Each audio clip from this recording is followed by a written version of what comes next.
ವೀಕ್ಷಕರೇ ನಮಸ್ಕಾರ. ಯಕ್ಷ ಇನ್ಫೋ ಕನ್ನಡಕ್ಕೆ ಸ್ವಾಗತ. ನಾನು ಸತೀಶ್ ಸಾಲಿಯಾ ಅಂಚಾರ್ಮಾಡಿ. ನಮ್ಮ ಯಕ್ಷ ಪಯಣದ ಕಥೆಯ ಈ ಹಿಂದಿನ ಸಂಚಿಕೆಯನ್ನ ನೀವೆಲ್ಲ ನೋಡಿದ್ದೀರಿ. ಅನೇಕ ಯಕ್ಷಗಾನ ದಿಗ್ಗಜರ ಹಿರಿಯ ಕಲಾವಿದರ ಸಂದರ್ಶನವನ್ನ ನೋಡಿರ್ತೀರಿ. ನೀವು ಕಮೆಂಟ್ ಬಾಕ್ಸ್ ಅಲ್ಲಿ ತಿಳಿಸಿದ ಹಾಗೆ ಕಟೀಲು ಮೇಳದ ಹಿರಿಯ ಯಕ್ಷಗಾನ ಕಲಾವಿದರಾಗಿರುವಂತಹ ವಿಷ್ಣು ಶರ್ಮಾ ವಾಟಪಡ್ಪು ಅವರ ಸಂದರ್ಶನ ಮಾಡಬೇಕು ಅಂತ ಹೇಳಿ ಅನೇಕ ಜನ ಕಮೆಂಟ್ ಅನ್ನ ಮಾಡಿದ್ರಿ. ಅದಕ್ಕೆ ಅನುಸಾರವಾಗಿ ಇವತ್ತು ಶರ್ಮಣ್ಣನನ್ನ ನಿಮ್ಮ ಮುಂದೆ ತಂದಿದ್ದೇನೆ. ಅವರ ಯಕ್ಷ ಪಯಣದ ಕಥೆಯನ್ನ ನಿಮ್ಮ ಮುಂದೆ ತೆರೆದಿಡುವಂತಹ ಪ್ರಯತ್ನವನ್ನ ಮಾಡ್ತಾ ಇದ್ದೇನೆ. ಶರ್ಮಣ್ಣ, ಕಾರ್ಯಕ್ರಮಕ್ಕೆ ಪ್ರೀತಿಪೂರ್ವಕ ಸ್ವಾಗತ. ನಮಸ್ಕಾರ. ಎಸ್, ಶರ್ಮಣ್ಣ, ಯಕ್ಷಗಾನ ಕ್ಷೇತ್ರದಲ್ಲಿ ಅಗಾಧವಾದ ಸಾಧನೆ ಮಾಡಿರುವಂತಹ ನಿಮ್ಮನ್ನ ಸಂದರ್ಶನ ಮಾಡಬೇಕು ಅಂತ ಹೇಳಿ ಅನೇಕ ಜನ ಕಮೆಂಟ್ ಅನ್ನ ಮಾಡಿದ್ರು. ಹಾಗಾಗಿ ಆ ವಿಚಾರವನ್ನ ನಿಮ್ಮಲ್ಲಿ ಹೇಳಿದ್ದೆ, ಅದಕ್ಕೆ ನೀವು ಒಪ್ಪಿಕೊಂಡಿದ್ದೀರಿ, ಬಹಳ ಸಂತೋಷ.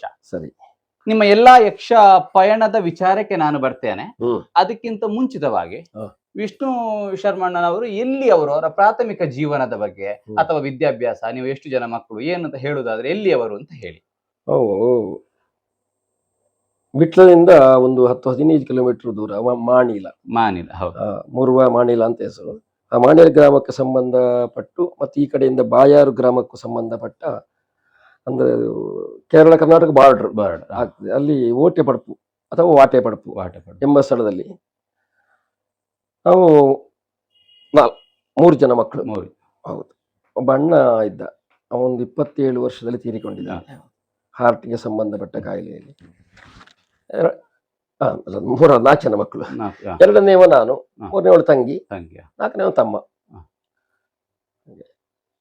ನಾನು SLC ವಿದ್ಯಾಭ್ಯಾಸ ನಂತರ ಮಾನಿಲದಲ್ಲಿ ಓದಿರುವ, ಮಾನಿಲ ಅಲ್ಲ, ಕಾಯರ್ಕಟ್ಟೆ ಶಾಲೆ ಅಂತ ಉಂಟು, ಬಹಳ ಹೆಸರಿನ ಶಾಲೆ. ಎಲ್ಲಿ ಅದು? ಪೈವಳಿಕೆ. ಅಲ್ಲಿ SLC ತನಕ ಅಲ್ಲಿ ಓದಿದ್ದು. ಬಹುಶಃ ನಮ್ಮ ಮನೆಯಿಂದ ಒಂದು 9 ಕಿಲೋಮೀಟರ್ ನಡ್ಕೊಂಡು ಹೋಗೋ ಕಾಲ ಅದು. ನಡ್ಕೊಂಡು ಹೋಗಿ ಬಂದು ಹಾಗೆ ಕಲ್ತದ್ದು. ಮತ್ತೆ ಆರ್ಥಿಕವಾದ ಹಿನ್ನಡೆ, ಬಡತನ ಇದರಿಂದಾಗಿ ಮತ್ತೆ SLC ವಿದ್ಯಾಭ್ಯಾಸ ನಿಲ್ಲಿಸಬೇಕಾಗಿ ಬಂತು. ಜೀವನೋಪಾಯ, ತಂದೆಗೂ ಪ್ರಾಯ ಅಸಾಮರ್ಥ್ಯ, ಅಣ್ಣನ ಅನಾರೋಗ್ಯ, ಮತ್ತೆ ಮನೆ ಜವಾಬ್ದಾರಿ ಆ ಕಾಲದಿಂದಲೇ ಹೊತ್ತುಕೊಂಡು ವಿದ್ಯಾಭ್ಯಾಸ ನಿಲ್ಲಿಸಬೇಕಾಗಿ ಬಂತು. SLC ತನಕ ಆಗಿ ಅದಾಗಿ 1 ವರ್ಷ ಏನೋ ಅದು ಇದು ಮಾಡ್ಕೊಂಡಿದ್ದೆ.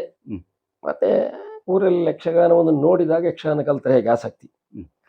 ಧರ್ಮಸ್ಥಳ ಲಲಿತ ಕಲಾ ಕೇಂದ್ರಕ್ಕೆ ಹೋದ್ದು ಭಾಗವತಿ ಕಲಿಬೇಕು ಅಂತ. ಆ ವರ್ಷ ಆಯ್ಕೆ ಆಗಲಿಲ್ಲ, ಪುನಃ ಮನೆಗೆ. ಮತ್ತಿನ ವರ್ಷ ಹೋಗಿ ನಾಟ್ಯಕ್ಕೆ ಸೇರಿತ್ತು. ಈಗ SLC ವರೆಗೆ ವಿದ್ಯಾಭ್ಯಾಸವನ್ನ ಮಾಡಿರ್ತೀರಿ, ತದನಂತರ ಶಾಲೆಯನ್ನ ಅಲ್ಲಿಗೆ ನಿಲ್ಲಿಸಿ 1 ವರ್ಷ ಉದ್ಯೋಗಿಯನ್ನು ಮಾಡಿದ್ರಿ. ಹೌದು. ನಿಮಗೆ ಧರ್ಮಸ್ಥಳದಲ್ಲಿ ಒಂದು ಕೇಂದ್ರ ಇದೆ, ಅಲ್ಲಿ ನಾನು ಹೋಗಬೇಕು, ಈ ಮನಸ್ಸಿಗೆ ಹೇಗೆ ಬಂತು? ಒಂದು ಯಕ್ಷಗಾನ ನೋಡಿ ಆಸಕ್ತರಾಗಿ, ಯಕ್ಷಗಾನ ಕಲೆ ಪ್ರದೇಶದಲ್ಲಿ ಬಹಳ ಯಕ್ಷಗಾನ ತುಂಬಾ ಬಾಯರ್ ಏರಿಯಾದಲ್ಲಿ ಕೇಳುವುದೇ ಬೇಡ, ಸಿಕ್ಕಾಪಟ್ಟೆ ಯಕ್ಷಗಾನ ಆಗುದಲ್ಲಿ ಅಲ್ಲ. ಒಂದು ಈ ಕರ್ನಾಟಕ ಮೇಳ, ಸುರತ್ಕಲ್ ಮೇಳ, ಈ ಮೇಳದ್ದೆಲ್ಲ ವರ್ಷಕ್ಕೊಂದು 10, 15, 20 ಎಲ್ಲ ಕಾರ್ಯಕ್ರಮ. ಆಗ ನಾವು ಹೋಗಿ ನೆಲದಲ್ಲಿ ಕೂತ್ಕೊಂಡೆಲ್ಲ ಆಟ ನೋಡಿಕೊಂಡು ಎಲ್ಲ ಬರ್ತಿದ್ದವರು. ಸೂರ್ಯಕುಮಾರಿ ವೇಷ, ಕೊರಗಪ್ಪನ ಅಂತವರ ತುಂಬಾ ಹಳಬರ ವೇಷವನ್ನು ನೋಡಿದಾಗ ಕಲಿಬೇಕು. ಕೇಳುವಾಗ ಧರ್ಮಸ್ಥಳದಲ್ಲಿ ಕೇಂದ್ರ ಉಂಟು ಅಂತ ಆಯ್ತು. ಹಾಗೆ ಮತ್ತೆ ಒಂದು ಪ್ರಯತ್ನ ಮಾಡಿ ಧರ್ಮಸ್ಥಳಕ್ಕೆ ಹೋದ. ಆ ಸಂದರ್ಭ ಕೇಂದ್ರಕ್ಕೆ ಹೋಗ್ಬೇಕು ಅಂತ ಇದ್ರೆ ಏನೋ ಕೆಲವೆಲ್ಲ ಪ್ರೊಸೀಜರ್ ಇತ್ತು ಅಂತ ಹೇಳಿ, ತುಂಬಾ ಕಟ್ಟುನಿಟ್ಟು ಭಾಷೆಯದ್ದು ಅಲ್ಲಿ ಇದು ಆಯ್ಕೆ ಇತ್ತು. ಪ್ರಶ್ನೆ ಕೇಳ್ತಿದ್ರು, ಆಮೇಲೆ ಭಾಷಾ ಶುದ್ಧಿಯನ್ನು ನೋಡ್ತಿದ್ರು. ಯಕ್ಷಗಾನದ ಕುರಿತು ಅವನಿಗೆ ಆಸಕ್ತಿಯನ್ನು ನೋಡ್ತಾರೆ, ಪುರಾಣದ ಕುರಿತು ಅವನಿಗೆ ಆಸಕ್ತಿ ಉಂಟು ಅಂತ ಗಮನಿಸ್ತಿದ್ರು. ಅವರ ಕೆಲವಾರು ಪರೀಕ್ಷೆಗಳಿತ್ತು, ಆ ಪರೀಕ್ಷೆಯಲ್ಲಿ ಒಂದಷ್ಟಾದ್ರೂ ತೇರ್ಗಡೆ ಹೊಂದಲೇಬೇಕು ಅಂತ ನಿರ್ಣಯ ಇತ್ತು. ಅಲ್ಲ, ನಿಮಗೆ ಯಕ್ಷಗಾನಕ್ಕೆ ನೀವು ಬರ್ತೀರಿ, ಕೇಂದ್ರದಲ್ಲಿ ಸೇರ್ಪಡೆಗೊಳ್ಬೇಕು ಅಂತ ಹೇಳಿ, ಆದ್ರೆ ಮನೆಯಲ್ಲಿ ತಂದೆ ತಾಯಿ ಇದಕ್ಕೆ ಒಪ್ಪಿದ್ರ? ನನ್ನ ಮನೆ ನನಗೆ ಅದೊಂದು ದೊಡ್ಡ ಪವರ್. ನನ್ನ ಹಿರಿಯರು ಯಕ್ಷಗಾನಕ್ಕೆ ನಾನು ಹೋಗು ಕಲಿಗೆ ಬಹಳಷ್ಟು ಬೆಂಬಲ ಕೊಟ್ಟಿದ್ದಾರೆ. ಅವರು ಆಕ್ಷೇಪ ಮಾಡಲಿಲ್ಲ. ಗೊತ್ತುಂಟು, ಈಗ 10ನೇ ತರಗತಿಯನ್ನು ಕಲ್ತವನಿಗೆ ಬೇರೆ ಏನ್ ಸಿಗ್ತದೆ ವಿದ್ಯೆ, ಸ್ವಯಂ ನಾವೇನಾದ್ರೂ ಮಾಡಬೇಕು. ಅಲ್ಲದೆ ಅಡಿಗೆ ಹೋಗುದು, ಏನೇನಾದ್ರೂ ಮಾಡ್ಬೇಕು. ಕೃಷಿ ಮಾಡೋಣ, ಭೂಮಿ ಇಲ್ಲ, ಬೇರೆ ಏನೋ ವೃತ್ತಿಯ ಇಲ್ಲ, ಯಕ್ಷಗಾನ ಅಲ್ವಾ. ಸಪೋರ್ಟ್ ಅಮ್ಮನಿಂದ ಅಪ್ಪನಿಂದ ಎಲ್ಲ ಒಳ್ಳೆ ಸಪೋರ್ಟ್ ಇತ್ತು ನನಗೆ. ಆ ವಿಷಯಕ್ಕೆ ಯಾವ ಆಕ್ಷೇಪವೂ ಇಲ್ಲ. ಆಮೇಲೆ ಮನೆಯಿಂದಲೂ ಹಾಗೆ, ಈಗಲೂ ಹಾಗೆ, ಈ ವೃತ್ತಿಯ ಕುರಿತಾಗಿ ಏನು ಬೇಸರ ಇಲ್ಲ, ತುಂಬಾ ಬೆಂಬಲ ಉಂಟು ನನಗೆ. ಕೇಂದ್ರಕ್ಕೆ ಹೋಗ್ತೀರಿ, ಈ ಕೇಂದ್ರದ ವಿಚಾರಕ್ಕಿಂತ ಮುಂಚೆ ಈಗ ನೀವು ಪ್ರಸ್ತುತ ಇರುವಂತದ್ದು ಪಣಕಾಜೆಯ ಹತ್ತಿರ. ಇಲ್ಲಿಗೆ ಹೇಗೆ ಶಿಫ್ಟ್ ಆದ್ದು? ಅಲ್ಲ, ಅಲ್ಲಿಯ ಜಾಗ ತುಂಬಾ ಅಂತ ಹೇಳಿದ್ರೆ ಒಂದು ರೀತಿ ಹೇಳ್ತಿದ್ರೆ ಅಂಡಮಾನ್. ತುಂಬಾ ತುಂಬಾ ತುಂಬಾ ಒಳಗಿನ ವಿಷಯ ಏನುದ್ರೆ, ಅಲ್ಲಿಗೆ ನಾವು ಭೂಮಿಗೆ ಕೊಂಡೋಗಿ ಹಣ ಹಾಕುದು, ಭೂಮಿಯಿಂದ ಉತ್ಪತ್ತಿ ಇಲ್ಲ. ನಾವೊಂದು ಅಂಗಡಿಯಿಂದ ಏನಾದ್ರು ಕೊಡಬೇಕೋ, 1 ಮೈಲು 1.5 ಮೈಲು ನಡೆಯುವುದು, ಈಗ ಹತ್ತಿಕೊಂಡು ಹೋಗ್ಬೇಕು. ತುಂಬಾ ಕಷ್ಟಪಟ್ಟು ಸಾಕಾಗಿದೆ. ಅಮ್ಮನಿಗೆ ಅನಾರೋಗ್ಯ, ಅದು ಇದನ್ನು ಕೊಡದೆ ನಿವೃತ್ತಿ ಇಲ್ಲ ಅಂತ ಮಾರಾಟ ಮಾಡಿ ಬಂದದ್ದು. ಅಲ್ಲಿಂದ ಇಲ್ಲಿಗೆ ಬಂದು ಎಷ್ಟು ವರ್ಷ ಆಯ್ತು? ಇಲ್ಲಿಗೆ ವರ್ಷ 20 ವರ್ಷ ಪೂರ್ತಿ ಆಯ್ತು. 20 ವರ್ಷ. 2006ಕ್ಕೆ ನಾವು ಇಲ್ಲಿ ಬಂದಿದ್ದೇವೆ. 26. ಹೌದೌದು. ಅಲ್ಲಿಂದ ಫುಲ್ ಸೇಲ್ ಮಾಡಿ ಇಲ್ಲಿ ಬಂದು ಅಲ್ಲಿ ಶರ್ಮನ್ನ ನೀವು ವಿಟ್ಲ ಸಮೀಪ ಮಾನಿಲದಿಂದ ಅಲ್ಲಿಂದ ಕಾರಣಾಂತರಗಳಿಂದ ಮಡಂತ್ಯಾರ ಹತ್ತಿರ ಬರ್ತೀರಿ. 20 ವರ್ಷ ಆಯ್ತು ಅಂತ ಹೇಳಿದ್ರಿ. ಓಕೆ, ನಾನು ಮತ್ತೆ ನಿಮ್ಮ ಯಕ್ಷಗಾನ ಜೀವನದ ವಿಚಾರಕ್ಕೆ ಬರ್ತೇನೆ. SLC ವರೆಗೆ ಮುಗಿಸಿ ಕೇಂದ್ರಕ್ಕೆ ಹೋಗಿ ಸೇರ್ಪಡೆ ಆಗಬೇಕು ಅಂತ ಹೇಳಿ ಹೋಗ್ತೀರಿ. ಆ ಸಂದರ್ಭ ಹೇಗಿತ್ತು? ಅಥವಾ ನಿಮ್ಮ ಯಾರೆಲ್ಲ ಬ್ಯಾಚ್ಮೇಟ್ಸ್ ಇದ್ರು? ಭಾಗವತಿಕೆ ಕಲಿಬೇಕು ಅಂತ ಹೋದ್ರಿ, ಬಟ್ ವೇಷಧಾರಿಯಾಗಿ ಹೇಗೆ ಕನ್ವರ್ಟ್ ಆದ್ರಿ? ಭಾಗವತಿಕೆ ಕಲಿಯುವ ಆಸಕ್ತಿ ಅದು ನನ್ನ ತಲೆಗೆ ಹೋಗಲಿಲ್ಲ. ಆಮೇಲೆ ಅಲ್ಲಿಂದ ಕಲ್ತೆ ಬಂದವನು ಮತ್ತೆ ಇನ್ನು ಬಿಡಬಾರದು ಅಂತೇಳಿ ತೆಂಕಬೈಲು ಶಾಸ್ತ್ರಿಗಳ ಮನೆಗೆ ಹೋಗಿ ಅಭ್ಯಾಸ ಮಾಡ್ಲಿಕ್ಕೆ ನೋಡಿದೆ. ಅಲ್ಲಿ ಹೋದ್ರು ನನ್ನದು ತಲೆಗೆ ಹೋಗಲೇ ಇಲ್ಲ. ತುಂಬಾ ಸಂಗೀತ ಜ್ಞಾನ ಮತ್ತೆ ಒಂದದು ಅದ್ಯಾಕೋ ನನಗದು ಹೊಂದಲೇ ಇಲ್ಲ. ಮತ್ತೆ ಇನ್ನೇನು ಆಸಕ್ತಿ ಬಿಡುದಿಲ್ಲಲ್ಲ. ಮತ್ತೆ ಯಾರು ಹೇಳಿದ್ರು ನೀನು ಅದಕ್ಕೆ ಯಾಕೆ ಮರೆ, ನನಗೆ ನಾಟ್ಯ ಕಲಿಬೋದಲ್ಲ. ಹಾಗೆ ಕೇಂದ್ರಕ್ಕೆ ಯಾರಿದ್ರು ಗುರುಗಳು? ಕರ್ಗಲ್ಲು ವಿಶ್ವೇಶ್ವರ ಭಟ್ರು, ಸೂರ್ಯಕುಮಾರಿ ಗೋವಿಂದ ಭಟ್ರು, ನಿಡ್ಲೆ ನರಸಿಂಹ ಭಟ್ರು, ರಂಗದ ಅದ್ವಿತೀಯ ಸಾಧಕ. ಒಂದು ಅಜ್ಜ ಅಂತ ಹೇಳಿದ್ರೆ ಅದು ಕೇಳಲಿಕ್ಕೆ ಬಹಳ ಕರುಣೆಯವರು, ಬಹಳ ಪ್ರೀತಿಯವರು. ಗೋವಿಂದ ಗುರುಗಳು ಆಗಾಗ ಬರ್ತಿದ್ರು, ಪ್ರಧಾನ ಗುರುಗಳವರು. ಆದರೆ ಅಲ್ಲೇ ಸತತವಾಗಿ ಇದ್ದುಕೊಂಡು ಕಲಿಸಿದವರು ಕರ್ಗಲ್ಲು ವಿಶ್ವೇಶ್ವರ ಅವರು. ತೆಂಕು, ಬಡಗು, ಮೂಡಲಪಾಯ, ದೊಡ್ಡಾಟ ಅಂತಕ್ಕೆ ತುಂಬ ಅಧ್ಯಯನ ಮಾಡಿದವರು. ಮತ್ತಲ್ಲದೆ ಯಕ್ಷಗಾನದ ನಾಟ್ಯದ ವಿಷಯದಲ್ಲಿ ಒಂದು ಅದ್ಭುತ ಸಾಧಕ. ತಾಳಲಯ ಜ್ಞಾನ ಯಾವುದನ್ನು ಹೇಳಿದ್ರು ಅಷ್ಟು ನಿಖರತೆ. ಬಹುಶಃ ತೆಂಕು ತಿನ್ನಲು ಅಷ್ಟು ನಿಖರತೆ ಇರುವವರನ್ನು ಹುಡುಕುವುದು ಕಷ್ಟ. ಮತ್ತೆ ಯಾವ ದಾಕ್ಷಿಣ್ಯ ಇಲ್ಲದ ವ್ಯಕ್ತಿ. ಕಲಿಸುವಾಗ ಅವರು ಅಂಥ ನಿಷ್ಠುರ ಸ್ವಭಾವಿ ಅಂತ. ಅಷ್ಟು ತಾನು ಕಲಿಸಿದ್ದು ಬರಲೇಬೇಕವನಿಗೆ, ಬಾರದೆ ಇದ್ರೆ ಕೇಳಲಿಕ್ಕಿಲ್ಲ ಅವರು. ಅದಲ್ಲಿ ಮತ್ತೆ ಅದಕ್ಕೆ ದಾಕ್ಷಿಣ್ಯ ಇಲ್ಲ ಅಂತೇಳಿ ಅಷ್ಟು ತಟ್ಟ ಬಡಿಯುದಿ. ಅದು ನನಗೆ ಇನ್ನೂ ಕೂಡ ಅಷ್ಟು ಅಲ್ಲ, ಈಗಲೂ ಅದನ್ನು ಕಲ್ತಿದ್ದೇನೆ ಅಂತಲ್ಲ, ನೆನಪುಂಟು ನನಗೆ. ಒಂದು ತಾ ಜಣುತ ಜಣುತ, ಇದನ್ನು ಸಿಂಗಲ್ ಮತ್ತು ಡಬ್ಬಲ್ ಅಲ್ಲಿ ಹೇಳು ಅಂತ. ನನಗೆ ಏನು ಮಾಡಿದ್ರು ನನಗೆ ಕಡೆಗೆ ಹೀಗೆ ಹೇಳುದು ಅಂತ ತೊಡೆಗೆ ಅವರ ಕೈಯಲ್ಲಿ ಬಡ್ದು ಒಂದು ಅರ್ಧ ಗಂಟೆ ಬಡ್ದು ನನ್ನ ತೊಡೆ ಇಡೀ ಕೆಂಪಾದ್ದು ಬಿಟ್ಟರೆ ನನಗೆ ಬರಲಿಲ್ಲ. ಅಂದ್ರೆ ಅಷ್ಟು ಬರಲೇಬೇಕೆಂಬ ಹಠದವರು ಅವರು. ಅಂತ ಒಂದು ಒಳ್ಳೆ ಅದ್ಭುತ ಗುರುಗಳು ಕರ್ಗಲ್. ಆಗ ಕೇಂದ್ರದ ಒಂದು 6 ತಿಂಗಳ ಪಾಠ ಏನೋ ಇತ್ತು. ಹೌದು, 6 ತಿಂಗಳ ಪಾಠ. ಬಹಳ ಶಿಸ್ತು. ಆಗಾಗ ಹರ್ಷೇಂದ್ರ ಹೆಗಡೆ ಅವರು ಬರ್ತಿದ್ರು, ಮೇಲ್ವಿಚಾರಕರು ಬರ್ತಿದ್ರು. ಅಬದ್ಧಗಳು, ತಪ್ಪು ಮಾಡ್ಲಿಕ್ಕಿಲ್ಲ, ಹೆಚ್ಚು ಬಹಳ ಜಾಗ್ರತೆ. ಹರ್ಷೇಂದ್ರ ಹೆಗಡೆ ಅವರು ತುಂಬಾ ನಿಷ್ಠೆಯ ವ್ಯಕ್ತಿ, ಬಹಳ ಕಾನೂನು ಹೇರ್ತಿದ್ರು ಅವರು. ಆಗಾಗ ಒಂದು ಹೀಗೆ ನೋಡಿ ಎಲ್ಲ ಪರಿಶೀಲಿಸಿ ಎಲ್ಲ ಹೋಗ್ತಾ ಇದ್ದವರು. ಹೌದಾದ್ರಿಂದ ಭಯವೂ ಇತ್ತು. ಹೋದವನಿಗೇನಾದ್ರು ಸಾಧನೆ ಆಗ್ಲೇಬೇಕು ಅಂತ ಹೇಳಿ. ಮತ್ತೆ ಬರೀ ತಾಳಮದ್ದ ಅಲ್ಲಿ ಕಲಿಸುವುದು ಮಾತ್ರ ಅಲ್ಲ, ಕಲಿಸಿದ ಮೇಲೆ ಅಲ್ಲಿ ಧರ್ಮಸ್ಥಳದಲ್ಲಿ ತುಂಬಾ ತಾಳಮದ್ದಲೆಗಳಾಗ್ತದೆ, ಆಟ ಆಗ್ತಿತ್ತು. ಇಲ್ಲಿಗೆಲ್ಲ ಶಿಷ್ಯರನ್ನು ಕರ್ಕೊಂಡು ಹೋಗುದು, ತಾಳಮದ್ದಲೆ ಕೇಳಿಸುವುದು, ಆಟವನ್ನು ನೋಡಿಸುವುದು, ಅಲ್ಲಿ ಅವನಿಗೂ ಏನಾದ್ರು ಅಭ್ಯಾಸ ಮಾಡಿಸುವುದು. ಹೀಗೆಲ್ಲ ಬೇರೆ ಬೇರೆ ಬೇರೆ ಆಯಾಮದಲ್ಲಿ ತಯಾರು ಮಾಡ್ತಿದ್ರು ಅಂತ ಧರ್ಮಸ್ಥಳ. ಅದು ನೀವು ಆ ಸಂದರ್ಭ ಎಷ್ಟು ಜನ ಇದೆ? ಯಾರು ಬ್ಯಾಚ್ಮೇಟ್ಸ್ ಯಾರೆಲ್ಲ? ನಮಗೆ ಟೋಟಲ್ 21 ಜನರು ಇದ್ರು. ಬ್ಯಾಚ್ಮೇಟ್ ಯಾರೆಲ್ಲ ಅಂತ ಹೇಳುವಷ್ಟು ನನಗೆ ಈಗ ನೆನಪಿಲ್ಲ. ತಿರುಗಾಟದಲ್ಲಿ ಈಗ ಯಾರಿಲ್ಲ. ಹಿಮ್ಮೇಳದಲ್ಲಿ ಕೂಡ ಕಲಿತವ್ರು ಯಾರಾದ್ರೂ ಇದ್ದಾರೆ? ಹಿಮ್ಮೇಳದಲ್ಲಿಯೂ ಇಲ್ಲ. ಇದ್ದ ಒಬ್ಬ ನಮ್ಮ ಜೋಸೆಫ್, ತಿರುಗಾಟದಲ್ಲಿ ಅವರು ನಿಮ್ಮ. ಹೌದು. ಅಶೋಕಾಚಾರ್ಯ, ವೇಣು ಅಶೋಕಾಚಾರ್ಯ ಇದ್ರೆ. ಅವನು ನನ್ನ ಕ್ಲಾಸ್ಮೇಟ್, ನನ್ನಿಂದ 1 ವರ್ಷ ಮೊದಲಿನವನು. ನನಗೆ ಸರಿ ನೆನಪಿಲ್ಲ. ಹಾಗೆ ಮತ್ತೆ ಕೆಲವು ಎಲ್ಲ ಇದ್ದಾರೆ. ಬೋಳಂತೂರು ವಿಠಲ್ ಅಂತ ಒಬ್ಬ ಇದ್ದ. ಅವ ಈಗ ವೃತ್ತಿಯನ್ನು ಬಿಟ್ಟು ಬೇರೆ ಏನೋ ವೃತ್ತಿ ಮಾಡಿಕೊಂಡಿದ್ದಾನೆ. ಪೆರ್ಲ ಜಗನ್ನಾಥ್ ಅಂತ ಇದ್ದ, ಅವ ಪೊಲೀಸು. ಅವ ಮಂಗಳೂರಿನಲ್ಲಿ ಪೊಲೀಸ್ ಆಗಿದ್ದಾನೆ. ವಿಟ್ಲ ಜಗನ್ನಾಥ್, ಪೆರ್ಲಲ್ಲ, ವಿಟ್ಲ ಜಗನ್ನಾಥ ಅಂತ. ಹನುಮಗಿರಿ ಮೇಳದಲ್ಲಿ ಇದ್ದಾರೆ. ಅದು 2 ಜಗನ್ನಾಥರು ಇದ್ದಾರೆ. ಪೆರ್ಲ ಒಂದು ವಿಟ್ಲ, ಅವರಿದ್ರು. ಪೆರ್ಲ ಜಗ್ಗ ನನ್ನ ಕ್ಲಾಸ್, ನನಗೆ ಅನುಮಾನ ಉಂಟು. ಹೌದು. ಹಾಗೆ ಇರ್ಲಿಕ್ಕೆ ತುಂಬಾ ಜನ ಇದ್ರು. ಬಹುಶಃ ಅದಲ್ಲಿ ಆ ಬ್ಯಾಚ್ ಅಲ್ಲಿ ಗಟ್ಟಿ ಉಟ್ಕೊಂಡವ ನಾನೇ ಈ ವರ್ಷ. ಯಾಕಂದ್ರೆ ನಾನು ಬ್ಯಾಚಿನ 24 ಜನ, 21, 24, ನಾನು 24ನೇ ವಿದ್ಯಾರ್ಥಿ, ಲಾಸ್ಟ್ ವಿದ್ಯಾರ್ಥಿ ನಾನು. ಅಂದ್ರೆ ಅಷ್ಟು ನನ್ನ ತಲೆಗೆ ಹೋಗುದಿಲ್ಲ ಅಂತ. ನಾಟ್ಯದಲ್ಲಿ ಎಲ್ಲ ಈಗಲೂ ಒಪ್ತೇನೆ ನಾನು. ನನಗೆ ಲಯ ಜ್ಞಾನದ ಕೊರತೆ ಉಂಟು, ಖಂಡಿತ ಉಂಟು. ಹಾಗೆ ಮತ್ತೆ ನನಗೆ ನಾಟ್ಯದಲ್ಲಿ ಏನಿಗೆ ಗೊತ್ತಿಲ್ಲ ಅಂದ್ರೆ ಖಂಡಿಸುವಾಗಲೂ ಅವರು ಹೇಳಲಿಕ್ಕುಂಟು, ನಿನಗೆ ನಾಟ್ಯ ಎಂತದಕ್ಕ, ನಿನಗೆ ತೋಟ ಇದ್ರೆ ಅಡಿಕೆ ಇಕ್ಕುವುದು, ಗದ್ದೆ ಇದ್ರೆ ಬೇಸಾಯ ಮಾಡುವುದು, ನಿನ್ನ ಕೈಯದು ಮದನ ಕೈಯದು, ಅದು ನಾಟ್ಯವ ನಿನ್ನದು, ನೀನು ಯಾವ ಕರ್ಮಕ್ಕೆ ಬಂದದ್ದು.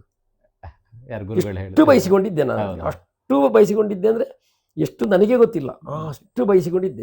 ನಿನಗೆ ಬೇಡವಾ, ನಿನಗೆ ಗೊಬ್ಬರ ಹೊರಬಹುದು ಮನೆಗೆ ಹೋಗಿ, ಬೇಡದ ಕೆಲಸ, ಎಷ್ಟು ಬೈಗಳು ನಿಂತಿದೆ ನಾನು ಕರ್ಗಲ್ ವಿಶ್ವೇಶ.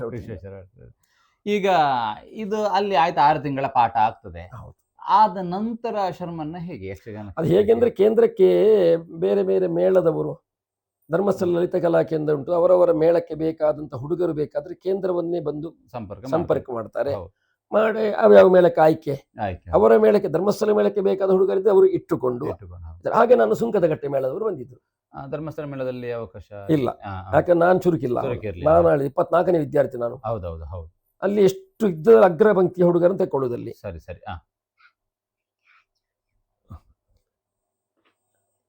ಚುರುಕು ಇಲ್ಲ. ಹಾಗೆ ನನ್ನದು 24ನೇ ವಿದ್ಯಾರ್ಥಿ. ಹಾಗೆ ನಾನು ಮತ್ತೆ ಸುಂಕದಗಟ್ಟೆ ಮೇಳ, ಸುಂಕದಗಟ್ಟೆ ಮೇಳದಲ್ಲಿ ಸುಂಕದಗಟ್ಟೆ ಸೇರ್ಪಡೆಯಾಗಿದೆ. ಅಲ್ಲಿ ಮಾತ್ರ ಒಳ್ಳೆ ಕಲಾವಿದರಿದ್ರು. ಸುಂಕದಗಟ್ಟೆ ಮೇಳದಲ್ಲಿ ಪೂರ್ವರಂಗಕ್ಕೆ ಸೇರಿ. ಹೌದು, ಪೂರ್ವರಂಗಕ್ಕೆ ನಾನು ಇದೆ ನಮ್ಮ ಈಗಿನ ಭಾಷೆ ಕುಕ್ಕು ತಪ್ಪಿನ ವೇಷ, ನಿತ್ಯವೇಷಕ್ಕಿಂತ ಹೋದ್ದು. ಹೌದಾ? ನಿತ್ಯವೇಷ, ಡೌರು ಇಂಥದ್ದನ್ನೇ ಮಾಡಿದ್ದೇನೆ. ಯಾಕಂದ್ರೆ ನಮಗೆ ಆ ರೀತಿ ಹಂತ ಹಂತವಾಗಿ ಮೇಲೆ ಬಂದ. ಸುಂಕದಗಟ್ಟೆ ಮೇಳ ಆ ಸಂದರ್ಭ ಸ್ಟ್ರಾಂಗ್ ಇತ್ತು, ತುಂಬಾ ಸ್ಟ್ರಾಂಗ್ ಇತ್ತು. ಕಟೀಲಿನ ಮೇಳಕ್ಕಿಂತಲೂ ಬಹಳ ಸ್ಟ್ರಾಂಗ್ ಇತ್ತು. 10 ಕಲಾವಿದರು ಇದ್ರಲ್ಲಿ. ಕಟೀಲು ಶ್ರೀನಿವಾಸರಾಯರು, ತ್ರಿವಿಕ್ರಮ್ ಶೆಣೈ, ಅಪ್ಪಗುಂಜ ಮಣಿಯಾಣಿ, ಮುತ್ತಪ್ಪ ರೈ, ಆಮೇಲೆ ಕರೋಳು ದೇರಣ್ಣ ಶೆಟ್ಟಿ, ಬೇತಕುಂಜ ಕುಲಾಲು, ಇಂಥ ಪದ್ಯಕ್ಕೆ ಪುತ್ತಿ ತಿಮ್ಮಪುರೈಗಳು ಅಂತ ಬಲಿಪರ ಶೈಲಿಯ ಪದ್ಯ, ಒಳ್ಳೆ ಪ್ರಸಂಗ ಜ್ಞಾನ ಇದ್ದವರು, ಗಟ್ಟಿ ಭಾಗವತರು. ಪದ್ಯನಾಡ ಶಂಕರನ ಭಟ್ರು ಚೆಂಡೆಗೆ. ಹಾಗೆಲ್ಲ ಒಳ್ಳೆ ಒಳ್ಳೆ ಕಲಾವಿದರು ಅಂದ್ರೆ ಅದು ಬಹಳ ಗಟ್ಟಿ ಇತ್ತು ಅವಾಗ. ಪುರಾಣ ಪ್ರಸಂಗ ಮತ್ತು ತುಳು ಎರಡು. ಎಷ್ಟು ವರ್ಷ ತಿರುಗಾಟ ಮಾಡಿದ್ರಿ ಅಲ್ಲಿ? ಅಲ್ಲಿ ನಾನು 7 ವರ್ಷ ತಿರುಗಾಟ ಮಾಡಿ ಮತ್ತೆ ಇನ್ನು ಜೀವನಕ್ಕಿದಾಗ್ಲಿಕ್ಕೆಲ್ಲ. ಈಗ 7 ವರ್ಷ ತಿರುಗಾಟ ಮಾಡಿದ್ರಿ, ಯಾವ ಬಗೆಯ ವೇಷಗಳೆಲ್ಲ ಬರ್ತಾ ಇದೆ? ನಾನು ಮೊದಲ ವರ್ಷದಲ್ಲಿ ಬರೀ ನಿತ್ಯ ವೇಷ, ಇದು ನಮ್ಮ ಮಾಮೂಲಿ ಪೂರ್ವರಂಗ, ಆದ ಮೇಲೆ ದೇವೇಂದ್ರ ಬಲ, ಕಥಬಲ, ವನಪಾಲಕರು, ಬ್ರಾಹ್ಮಣರು ಇದೆ ಅಂಥದ್ದನ್ನೇ ಮಾಡಿದ್ದು. ಆಯ್ತಾ, ಮತ್ತಿನ ಸಲಕ್ಕಾಗುವಾಗ ಆ ಕಟೀಲ್ ಶ್ರೀನಿವಾಸರಾವ್ ಅಂತಿದ್ರು. ಅವರು ಒಳ್ಳೆ ಹೇಳಿಕೊಡುವವರು. ನಾವು ಲಾರಿಯಲ್ಲಿ ಇದ್ದದ್ದು, ನಾವು ಹೋಗುವಾಗ ಅವ್ರು ಕೂತ್ಕೊಂಡು ಮಾಡುವ ಪಾತ್ರದ ಬಗ್ಗೆ ನಮಗೆ ಹೇಳ್ತಾ ಇರ್ತಾರೆ. ಹಾಗಿರಬೇಕು, ಹೀಗಿರಬೇಕು. ತಿರುಗಾಟ ಮುಗಿದು ಹೊರಡುವಾಗ ಕೇಳಿದೆ ಅವ್ರ ಹತ್ರ, ಹೇಗಾಯ್ತು ಶ್ರೀನಣ್ಣ, ಎಂಥದ್ದು ಹೇಗಾಯ್ತು, ನಾನು ಬಾರಿ ಕಲ್ತಿದ್ದ ನಿನ್ನ ತಲೆಯಲ್ಲಿ, ಇದೇ ರೀತಿ ತಿರುಗಾಟ, ನಿನ್ನ ತಿರುಗಾಟ ಬರುವುದು ಬೇಡ, ನೀನು ಸಾಧನೆ ಏನೂ ಮಾಡಲಿಲ್ಲ, ಏನಾದ್ರು ಮಾಡ್ತಿದ್ರೆ ಬಾ ಅದು ತಲೆಗೆ ಹೋಗಿತ್ತು. ಮಳೆಗಾದ್ರೆ ಸ್ವಲ್ಪ ತಲೆ ಅಧ್ಯಯನ ಕೊಟ್ಟಿತ್ತು. ಮತ್ತಿನ ವರ್ಷಕ್ಕೂ ಸ್ವಲ್ಪ ಹಠ ಹೆಚ್ಚಾಯ್ತು. ಆಮೇಲೆ ಕಳೆದ ವರ್ಷ ಹುಡುಗ ಅಲ್ಲ ಇವ ಅಂತ ಅವರಿಗೆ ಗೊತ್ತಾಯ್ತು. ಬೆಳವಣಿಗೆ 3ನೇ ವರ್ಷಕ್ಕಾಗುವಾಗ ಆಗ ಪೊರ್ಕೊಡಿ ಸುಂದರ ಶೆಟ್ರು ಅಂತ ಮ್ಯಾನೇಜರ್ ಆಗಿದ್ರು ಅಲ್ಲಿಯ, ಬಹಳ ಪ್ರೀತಿ, ಮಾಣಿ ಮಾಣಿ ಮಾಣಿ ಅಂತ. ಅವ್ರದ್ದು ಸಪೋರ್ಟು, ಭಾಗವತರದ್ದು ಇತ್ತು, ಶ್ರೀನಣ್ಣಂದಿತ್ತು. ಆಗ ವೇಷಗಳು ನನಗೆ 2 ಆಗಿ 3ನೇ ವರ್ಷಕ್ಕಾಗುವ ನನಗೆ ಒಳ್ಳೆ ಒಳ್ಳೆ ವೇಷಗಳು ಸಿಕ್ಕಿದ್ರು. ಪಕ್ಕ, ಯಾಕಂದ್ರೆ ಮೇಳಕ್ಕೆ ಸೇರಿ 4-5 ವರ್ಷ ಅಲ್ಲ, ಆಗದೆ ಆಗಿನ ಕಾಲದಲ್ಲಿ ವೇಷ ಸಿಗೋದಿಲ್ಲ. ಕಲಾವಿದರು ಇದ್ರು, ಮತ್ತೆ ಸಮಸ್ಯೆಗಳು ತುಂಬ ಇರುತ್ತೆ. ಆದ್ರೆ ನನಗೆ ಹಾಗಲ್ಲ, ನನಗೆ 3ನೇ ವರ್ಷ ಆಗುವಾಗ ನನಗೆ ಗಿರಿಜಾ ಕಲ್ಯಾಣದ ಮನ್ಮಥ ಕೂಡ ಕೊಟ್ಟಿದ್ದಾರೆ ಒಂದ್ಸಲ, ಜನ ಇಲ್ಲ. ಆ ರೀತಿ ನನಗೆ ಬೆಂಬಲ ಬಂತು. ಮತ್ತೆ ಸತತ ಓದುವುದ ಯಾವರಿವರ ಚುಚ್ಚು ಮಾತುಗಳು ಕೇಳಿದಾಗ ಕಲಿಯಲೇಬೇಕು. 1-2 ಸಲ. ಆಗ ನಾವಾಗ ಮೊಬೈಲ್ ಎಲ್ಲ ಇಲ್ಲದ ಕಾಲ, ಲೆಟರ್ ಹಾಕಿದ್ದೆ ಮನೆಗೆ, ನಾನು ಬಿಟ್ಟು ಬರ್ತೇನೆ, ನನಗೆ ಸಾಧ್ಯ ಇಲ್ಲ ಅಂತ. ಲೆಟರ್ ಬರುವುದಕ್ಕೆ ಮೊದಲು ನಾನು ಮನೆಗೆ ಬಂದಿದ್ದೇನೆ. ಆಯ್ತಾ, ಆಮೇಲೆ ಮಾತ್ರ ಅದೆಲ್ಲರ ಚುಚ್ಚು ಮಾತನ್ನು ಸ್ವಲ್ಪ ಚಾಲೆಂಜ್ ಆಯ್ತು ನನಗೆ. ಅದನ್ನು ಅಧ್ಯಯನಕ್ಕೆ ತೊಡಗಿಸಿಕೊಂಡ ಮೇಲೆ 4ನೇ ವರ್ಷದ ನಂತರ ನಾನು ಅನಿವಾರ್ಯ ಅಂತ. ಹೀಗೆ 7 ವರ್ಷಗಳ ಕಾಲ ತಿರುಗಾಟವನ್ನು, ಪುರಾಣ ಪ್ರಸಂಗಗಳು, ತುಳು ಪ್ರಸಂಗಗಳು ಎಲ್ಲ ಸಮಾನವಾಗಿತ್ತು. ಪುಂಡುವೇಷ, ಶ್ರೀವೇಷ ಎರಡನ್ನೂ ಮಾಡ್ತಿದ್ದೆ. ಪ್ರಧಾನ ಶ್ರೀವೇಷವನ್ನು ಮಾಡ್ತಿದ್ದೆ. ಚಂದ್ರಮತಿ, ದಮಯಂತಿ ಇಂಥ ಪಾತ್ರಗಳನ್ನೆಲ್ಲ ಅರ್ಧದ ತನಕ ನಾನು ಮಾಡ್ತಿದ್ದೆ. ಅಂತ ತುಂಬ ಪುರುಷ ವೇಷಗಳು ಆಗಿ ತುಳು ಪ್ರಸಂಗದಲ್ಲಿ ತುಳು ಪ್ರಸಂಗದಲ್ಲಿ ಎಲ್ಲ ವೇಷ. ಈಗಲೂ ಅಲ್ಲಿ ಇಲ್ಲಿ ಕೆಲವರು ಹೇಳ್ತಾರೆ, ಆ ಪ್ರಸಂಗದ ವೇಷ ಶರ್ಮೇರ್ನ ತೂವಡಾನಿ. ಸುಂಕದಗಟ್ಟೆ ಮೇಳದಲ್ಲಿ ಪುಂಡುವೇಷ, ಶ್ರೀವೇಷ ಎರಡು ಸಮಾನವಾಗಿ 7 ವರ್ಷಗಳ ಕಾಲ ತಿರುಗಾಟ ಮಾಡಿದ್ರಿ. ಮತ್ತೇನು ತಿರುಗಾಟ ಆಗ್ಲಿಕ್ಕಿಲ್ಲ, ಜೀವನಕ್ಕಿದು ಆಗಲಿಕ್ಕಿಲ್ಲ ಅಂತ ಬಿಟ್ಟು ಬೇರೆ ವೃತ್ತಿಯ ಮನೆಯಲ್ಲಿ ಅಲ್ಲಿಂದ ಬಿಡುಗಡೆಯನ್ನು ಹೊಂದ್ತೀವಿ. ಶರ್ಮಣ್ಣ, ಸುಂಕದಗಟ್ಟೆ ಮೇಳದಲ್ಲಿ 7 ವರ್ಷಗಳ ಕಾಲ ತಿರುಗಾಟವನ್ನ ಮಾಡ್ತೀರಿ. ದಿಗ್ಗಜ ಕಲಾವಿದರಿರ್ತಾರೆ, ಸ್ತ್ರೀವೇಷ, ಪುಂಡುವೇಷದಲ್ಲಿ ಸಮರ್ಥವಾಗಿ ನಿಭಾಯಿಸ್ತೀರಿ. ಎಲ್ಲಿಯೋ ಒಂದು ಕಡೆ ಇದು ಬೇಡ, ಬಿಡಬೇಕನ್ನುವ ಹಾಗೆ ನಿರ್ಣಯವನ್ನ ಕೈಗೊಳ್ಳುತ್ತೀರಿ. ಯಾಕೆ, ಏನಾಯ್ತು? ಒಂದು ಆರ್ಥಿಕತೆ, ಅಲ್ಲಿಯೂ ಸಂಬಳ. ಇನ್ನೊಂದು ನನ್ನ ಮನೆಯ ಸಮಸ್ಯೆ. ನಾನು ಹೇಳಿದೆ ಅಲ್ಲ, ನನ್ನ ಅಣ್ಣ. ಹೌದು ಹೌದು. ಅವನಿಗೆ ಹೃದ್ರೋಗದ ಸಮಸ್ಯೆ ಸ್ವಲ್ಪ ಬಲ ಆಯಿತು. ಆಗ ಅವನನ್ನು ನೋಡಿಕೊಳ್ಳಬೇಕು, ಮನೆಯ ಸಮಸ್ಯೆಗಳು ಬಂತು, ಎಲ್ಲ ಒಟ್ಟು ಬಿಕ್ಕಟ್ಟಾಯಿತು. ಅಪ್ಪನಿಗೆ ನಿರ್ವಹಿಸಲಾಗ ಸ್ಥಿತಿ ಬಂತು. ಇನ್ನೇನು ಮಾಡೋಣ, ಅಲ್ಲಿ ಕೇಳಿದರೆ ಸಂಬಳ ಇಲ್ಲ. ಹೌದು. ಮತ್ತೆ ಹೋಗದೇ ಇರ್ಲಿಕ್ಕೆ ಕಾರಣ ಅದು ನನ್ನ ಅಣ್ಣ ತೀರಿಕೊಂಡ. ಆ ಕಾಲಕ್ಕೆ ಅಣ್ಣನ ಸಮಸ್ಯೆ ಜೋರಾಯಿತು, ಆಸ್ಪತ್ರೆಗೆ ಹೋಗೋದೆಲ್ಲ ಆಯಿತು. ಮನೆಗೆ ಅಣ್ಣ ಉಳಿಸಿಕೊಳ್ಳಿಕ್ಕೆ ಆಗಲಿಲ್ಲ. ಆಗ ಹೋಗೋದು ನಿಂತು. ನಿಂತ ಮೇಲೆ ಏನು ಮಾಡೋದು, ಜೀವನ ಆಗಬೇಕಲ್ಲ. ಅಪ್ಪ ಅಡುಗೆ ಹೋಗ್ತಿದ್ರು, ಅಪ್ಪನೊಟ್ಟೆ ಅಡುಗೆ ಹೋಗ್ಲಿಕ್ಕೆ ಮಾಡಿದ್ರು. ಅದರಲ್ಲಿ ಇದಕ್ಕಿಂತ ಹೆಚ್ಚು ಸಂಪಾದನೆ ಉಂಟು. ಹಾಗೆ ಮತ್ತೆ ಅದೇ ಹೋಯ್ತು 2 ವರ್ಷ. 2 ವರ್ಷ ಮೇಳ ತಿರುಗಡೆ ಬಿಟ್ರಿ, ಹೋಗ್ಲಿಲ್ಲ, ಮನೆಯಲ್ಲೇ ಇತ್ತು. ಯಾರು ನಿಮ್ಮನ್ನ ಸಂಪರ್ಕ ಮಾಡೋ ಪ್ರಯತ್ನ ಮಾಡಲಿಲ್ಲ ಮೇಳಕ್ಕೆ? ಇಲ್ಲ ಹಾಗಂತ ಸಂಪರ್ಕ ಮಾಡ್ಲಿಕ್ಕೆ ಕಲಾವಿದರ ಅನಿವಾರ್ಯತೆ ಇರ್ಲಿಲ್ಲ, ಅನಿವಾರ್ಯತೆ ಇರಲಿಲ್ಲ. ಮತ್ತೆ ಸಂಪರ್ಕ ಮಾಡಿ ಒಂದು ಹೋಗುವ ಸ್ಥಳಗಳು ಅಲ್ಲ, ತುಂಬಾ ದೂರ, ಬೇಕಾದಾಗ ವಾಹನಗಳಿಲ್ಲ, ಇಂಥದ್ದೆಲ್ಲ ಕೊರತೆ ಇತ್ತು. ಅದಲ್ಲಿ ಸುಮ್ಮನೆ ಹೋಯ್ತದು. ಕಟೀಲು 4ನೇ ಮೇಳ ಆರಂಭ ಆಗುವಾಗ ಸುಣ್ಣಂಬಳದವರು ಬಂದ್ರು ಮನೆಗೆ. ಆ ಸಂದರ್ಭ ಕಟೀಲು 4ನೇ ಮೇಳ ಆರಂಭ ಆಯ್ತು. ಸುಣ್ಣಂಬಳದವರು ಮನೆಗೆ ಬಂದರು. ಅವರು ಬಂದು ನೀನು ಮೇಳಕ್ಕೆ ಬರಬೇಕು. ನಾನು ಹೇಳಿದಾಗ ಆರ್ಥಿಕವಾದಂಥ ಕೊರತೆ ಅದು ಇದು ಸಾಧ್ಯ ಇಲ್ಲ, ಈ ಸಂಬಳದಲ್ಲಿ ನನ್ನ ಜೀವನ ನಿರ್ವಹಣೆ, ನಮ್ಮ ಮನೆ ಪರಿಸ್ಥಿತಿ ನೋಡಿ ನೀವು ಅಂತ. ಇಲ್ಲ ಅದೆಲ್ಲ ಏನಾಗುವುದಿಲ್ಲ. ಮತ್ತು ಅಪ್ಪನಂತ ಒಪ್ಪಿಸಿದ್ರು ಅವರು. ಇಲ್ಲ, ಅವನಿಗೆ ಒಳ್ಳೆ ಭವಿಷ್ಯ ಉಂಟು ಅವನಿಗೆ, ಆದ ಕಾರಣ ಬೇಡ. ಸುಣ್ಣಂಬಳದವರಿಗೆ ನಿಮ್ಮ ವೇಷವನ್ನೆಲ್ಲ ನೋಡಿದ್ರ? ನಿಮಗೆ ನೋಡಿರ್ಬಹುದು ಅವರು. ಯಾಕಂದ್ರೆ ಅವರು ಕೇಳ್ತಾರಲ್ಲ, ಅವರು ಶಿಷ್ಯ ಸಂಗ್ರಹ ಮಾಡ್ತಾರಲ್ವ. ಕಟೀಲು ಮೇಳದಲ್ಲಿರುವಾಗ ನನ್ನ ವೇಷವನ್ನು ನೋಡಿರ್ಬೋದು. ಅದು ಮತ್ತೆ ನನಗೆ ದೂರ ಸಂಬಂಧಿಯವರು. ಅವರು ಯಾವ ಉದ್ದೇಶಕ್ಕಿಲ್ಲ, ಅವರು ಹಾಗೆ ಬಂದು ನನ್ನ ಅಪ್ಪನ ಹತ್ರ, ಇಲ್ಲ ಬಾವ ಅವನಿಗೆ ಒಳ್ಳೆ ಭವಿಷ್ಯ ಉಂಟು, ನೀವು ಅವನು ಕಳಿಸಿ ಕೊಡಬೇಕು ಅಂತ ಮನೆಗೆ ಅಪ್ಪ ಒಪ್ಪಿದ್ರು. ಹಾಗೆ ನಾನು ಬೇಡ ಅಂತ ಬಿಟ್ಟದ್ದಕ್ಕೆ ಪುನಃ ಸೇರುವಾಗ ಆಯ್ತು. 4ನೇ ಮೇಳಕ್ಕೆ ಸೇರ್ಪಡೆ. ಹೌದು, ಸೇರುವ ವರ್ಷ ಸಂಬಳ ಅಲ್ಲ, ಇದು ವೇಷ ಎಂತದ್ದು ಅಂತಿಲ್ಲ. ನೀ ಬಾ, ಆಗ್ಲೂ ದೊಡ್ಡ ಗಲಾಟೆ ಆಗಿತ್ತು. ಅಲ್ಲಿ ಒಂದು 3,500 ರೂಪಾಯಿ ಕೊಡ್ಲಿಕ್ಕಿತ್ತು ಸುಂಕದಗಟ್ಟೆ. ಅದನ್ನು ಕೊಟ್ಟು ಬಾ ಅಂತ ಹಣ ಕೊಡುವಾಗ ಅವರು ಸೀತಾರಾಮ್ ಶೆಟ್ರು ಅಂತ ಹೇಳಿದ್ರು. ಸ್ವಲ್ಪ ಅಸಮಾಧಾನ ಎಲ್ಲ ತೋರಿಸಿ ಎಲ್ಲ ಮಾಡಿದ್ರು. ಆದರೆ ನಿರಂಜನ ಸ್ವಾಮಿ ಅವರು ಹೇಗೆ ಅಂತ ಹೇಳಿದ್ರು, ಕಟೀಲಿಗೆ ಸಂಪೂರ್ಣ ಶರಣಾಗತಿ ಸಪೋರ್ಟ್. ಅವರು ಕರೆದು ಹೇಳಿದರು, ಶೆಟ್ರೆ ಮಾಣಿನ ವಿಷಯ ದಾಲ ಪಾತ್ಯಾರ ಬಜಲ್ಲಿ ಅವು ಕಟೀಲ ಅಣ್ಣೇರ್ ನಕ್ಕಲ್ಲೆತ್ತನೆ ಆರೆ ಕಡಪುಡು ಹೊರಡದಮ್ಮ ಅಂತ ಹೇಳಿದ್ರು. ಆಗ ಸೀತಾರಾಮ್ ಶೆಟ್ಟಿಗೆ ಅನಿವಾರ್ಯ ಆಯ್ತು. ನೀನು ಆಟ ಆಡುವಲ್ಲೆಲ್ಲ ಆಡಿಯೇ ಬಂದಿದ್ಯಲ್ವ, ಆಯ್ತು ಹೋಗು, ಕಳಿಸಿಕೊಟ್ರು. ಕಟೀಲಿರುವ ಸ್ಥಾನಮಾನ ಮನ್ನಣೆ ಅಷ್ಟಿತ್ತು. ಹೌದು. ಮತ್ತೆ ಸೇರ್ಪಡೆ ಆಯ್ತು ಕಟೀಲು. 4ನೇ ಮೇಳಕ್ಕೆ ಸೇರ್ಪಡೆ. ಆ ಸಂದರ್ಭ ಯಾವ ವೇಷಕ್ಕೆ ಸೇರ್ತೀರಿ, ಹೇಗೆ? ವೇಷ ಏನು ಸ್ಥಾನ ನಾನು ಇವತ್ತು ನಾನು ಕೇಳುವುದಿಲ್ಲ ಅದನ್ನು. ಆವತ್ತು ಕೇಳಲಿಲ್ಲ, ಮತ್ತೆ ಕೇಳಿದೆ. ಮೇಳ ಹೊರಡು ದಿವಸ ನನಗೆ 1ನೇ ಪುಂಡು ವೇಷ ಡ್ರೆಸ್ ಎಲ್ಲ ಹಾಕಿ ಉಂಟು. ಅಲ್ಲಿ ಎಷ್ಟನೇ ಸಿವಿ ನೆನಪುಂಟ? 83 ಅಂತ. 33 ಆಯ್ತು ಈಗ. ಕಟೀಲು 4ನೇ ಮೇಳ ಶುರು ಆಗಿ 33 ವರ್ಷ ಆಯ್ತು. 93 103 113 123 126 ಸರಿ 93ನೇ ಇಸವಿ ಇರಬೇಕು. ನಿಮಗೆ ಆಗ ಎಷ್ಟು ವರ್ಷ ವಯಸ್ಸು? ನಾನು 18ರಲ್ಲಿ. ಇದು ನನಗೆ 40ನೇ ವರ್ಷದ ತಿರುಗಾಟ. ಈಗ 40ನೇ ವರ್ಷದ ತಿರುಗಾಟ. ಹೌದು. ನಿಮಗೆ ಎಷ್ಟು ವರ್ಷ ವಯಸ್ಸು ಮೇಳಕ್ಕೆ ಸೇರುವಾಗ? ಅಲ್ಲ, ನಿಮಗೆ ಈಗ ಎಷ್ಟು ವರ್ಷ? ನನಗೆ ಈಗ ವರ್ಷ 59 ಪೂರ್ತಿ ಆಯ್ತು. 59. ಮೊನ್ನೆ ಮೇ 6ನೇ ತಾರೀಕಿಗೆ ನನಗೆ 60ನೇ ವರ್ಷ ಆರಂಭ ಆಯ್ತು. 40 ವರ್ಷ ತಿರುಗಾಟ ಆಯ್ತು. 20 ವರ್ಷದ ಆಸುಪಾಸು. ಅದರಲ್ಲಿ 16ಕ್ಕೆ ಸೇರಿಸಿ ಒಂದು 3 ವರ್ಷ ಹೋಗಿದೆ. ಯಾಕಂದ್ರೆ 1 ವರ್ಷ ಊರಲ್ಲೇ ಕೆಲಸ ಮಾಡಿದೆ, ಮತ್ತೆ 1 ವರ್ಷ ಕೈವಿಕೆ ಅಂತ ಬಂದು ಆಗದೆ ಹಿಂದೆ ಹೋದೆ, ಇದೆಲ್ಲ ಆಯ್ತು. ಮತ್ತೆ 2 ವರ್ಷ ಮೇಳ ತಿರುಗಾಟ ಬಿಟ್ಟಿದೆ, ಇದೆಲ್ಲ ಹೋಗ್ತದೆ ನೋಡಿ. ಹಾಗೆ ನೋಡುವಾಗ ಅದೇ 4 ವರ್ಷ ಡಿಫರೆನ್ಸ್, 15 ವರ್ಷ ಸೇರಿಸಿ 4 ವರ್ಷ ಹೀಗೆ ಹೋಗಿ. ಹೌದು. 4ನೇ ಮೇಳದಲ್ಲಿ ಇರ್ತೀರಿ, 1ನೇ ಪುಂಡು ವೇಷ. ಅದೇ ಮೇಳ ಆರಂಭ ಆದಾಗ ಕೇಳಿದ್ವಿ, ಎಲ್ಲ ಕಂಡಿದ್ದೀವಿ. ನಂದು ಯಾವ ಸ್ಥಾನಮಾನ ಎಂತದ್ದು ಅದೆಲ್ಲ ಮತ್ತೆ ನೋಡುವ. ಈಗ ನಿನಗೆ ಕೊಟ್ಟಿದ್ದಾರಲ್ಲ ಅದನ್ನೇ ಮಾಡು. ಹಾಗೆ 1ನೇ ಪುಂಡು ವೇಷದ ಎಲ್ಲ ಉಂಟು. ಮತ್ತೆ ಅದು ಆರಂಭ ನೋಡುವ ಇಡೀ ನನಗೆ ಸೇರ್ಪಡೆಗೊಂಡದ್ದು 1ನೇ ಪುಂಡು ವೇಷಕ್ಕೆ. ಪುಂಜ ಭಾಗವತರಿದ್ರು. ಮತ್ತೆ ಒಳ್ಳೆ ಶೀನಪ್ರಿಯಿಗಳು, ಇಂಥ ಕಲಾವಿದರೆಲ್ಲ ಇದ್ದಂತ. ಹೌದು, ಒಳ್ಳೆ ತೊಡಿಕಾಂದವರು, ಶೀನಪ್ರಿಯಿಗಳು, ಸಂಜೀವ ಚೌಟ್ರು, ಮಂಜೇಶ್ವರ ಜನಾರ್ದನ ಜೋಗಿ. ಆದರೆ ನನಗೆ ಜನಾರ್ದನ ಜೋಗಿ ಇದ್ದ ಅನುಕೂಲ, ಯಾಕೆ ಮೊದಲು ಸುಂಕದಗಟ್ಟೆ ಇದ್ದವರು, ಅದಕ್ಕೆ ತುಂಬ ಪ್ಲಸ್ ನಮ್ಮ ಹುಡುಗ ಅಂತ. ಹಾಗೆ ಸೇರ್ಪಡೆ ಸರಪಾಡಿ ವಿಠಲ, ಮತ್ತೆ ಕುಪ್ಪೆಬದು ಸುರೇಶಣ್ಣ, ನೆಲ್ಲಿಕಟ್ಟೆ ಹಾಸ್ಯಗಾರರು, ಇಂಥ ತುಂಬ ಮಂದಿಗಳಿದ್ದ ಸೇರ್ಪಡೆಯಾದ. ಪೂಂಜ ಭಾಗವತರು. ಕುಬಣೂರು ಸಿದ್ದರಾಮಯ್ಯರು ಅವರು ಮತ್ತೆ ಮತ್ತೆ ಮತ್ತೆ ಬಂದದ್ದು. ಮೊದಲ 2 ವರ್ಷ 4ನೇ ಮೇಳಕ್ಕೆ ಪೂಂಜ ಭಾಗವತರು